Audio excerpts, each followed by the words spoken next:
అలాంటి నన్ను దావీదు అంటున్నాడు కదండి, యేసు ప్రభువుని గూర్చి ఈ యొక్క ప్రవచనాలు చెప్తున్నాడు. నేను నరుని కాదు, పురుగు లాంటి వాడిని, నేను తృణీకరించబడిన వాడిని, వెలివేయబడిన వాడిని, అందరు నన్ను చూసి తలాడిస్తూ ఉంటున్నారు.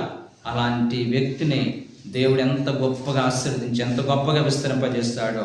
ఈ మోడు బారిపోయిన చిగురులో నుంచే ఉన్నతమైనటువంటి వృక్షము, మహావృక్షం అది పుట్టుకొచ్చింది. దేవుని వాక్యం ప్రేమిలారా, నీ జీవితం కూడా ఒక తృణీకరించబడిన స్థితిలో ఉందా, వెలివేయబడిన స్థితిలో ఉందా, ఎవరి ప్రేమ నోచుకోలేకుండా ఉన్నావా?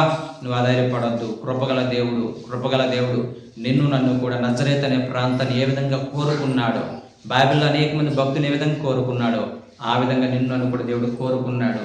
ఎవరు ప్రేమించినా ప్రేమించకపోయినా, ఎవరు తృణీకరించినా, ఎవరి ప్రేమలకు దూరమైనా నిన్ను ప్రేమించే ఒకరున్నారని, నిన్ను రక్షించే గొప్ప దేవుడు నీకు ఉన్నాడని ఈ ధైర్యంతోనే దేవుడు ఇచ్చిన ఆయుష్కాలం అంతే కూడా సమాధానంగా బ్రతాం.